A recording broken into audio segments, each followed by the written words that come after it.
Après avoir installé SQL Developer à l'extérieur de la machine virtuelle, voyons maintenant comment configurer une nouvelle connexion. Alors, je clique sur le plus ici pour créer une nouvelle connexion. Dans la boîte de dialogue qui s'ouvre, je peux donner un nom à cette connexion. Je peux l'appeler HR, tout simplement, puisque je veux me connecter au schéma HR. D'accord, type de base de données, c'est Oracle. Pour les informations de l'utilisateur, je vais utiliser le type d'authentification par défaut. Je ne vais pas utiliser ni le système d'exploitation ni autre. Voilà. Pour le nom d'utilisateur, je vais saisir HR. Pour le mot de passe, on l'a vu déjà. Alors, je retourne ici, c'est Oracle. Voilà. All passwords are Oracle. Ça, on l'a vu déjà. Donc, je saisis Oracle en minuscule. D'accord. Donc, le rôle, c'est par défaut. Je peux enregistrer le mot de passe pour ne pas le saisir la prochaine fois. Et dans le type de connexion, je vais choisir deux bases. D'accord. Le nom de l'autre, c'est localhost. Le port par défaut, c'est 1521. Et au lieu d'utiliser le SID, je vais utiliser le nom de service. Alors, je viens voir ici.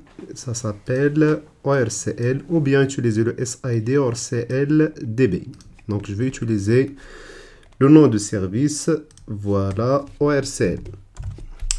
Donc, je vais tester tout d'abord avant d'enregistrer ma connexion. Je fais le test. Je remarque ici au niveau de statut. Alors, échec de test de account is locked.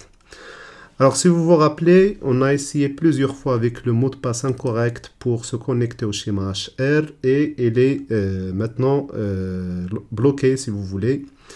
Donc, pour le débloquer, il faut se connecter avec le compte 6 super utilisateur pour le débloquer.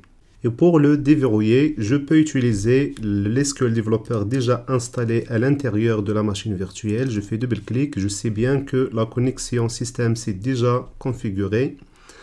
Et je vais essayer de déverrouiller le compte HR. Alors, dans la connexion système, je vais chercher les utilisateurs.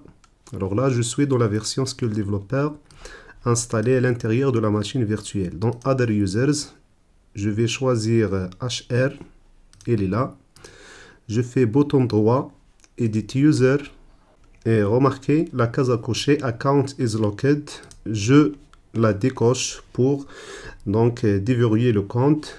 Je fais Appliquer. Successful Processed SQL Command. OK. Maintenant, je retourne à ma connexion externe. Je fais maintenant tester à nouveau.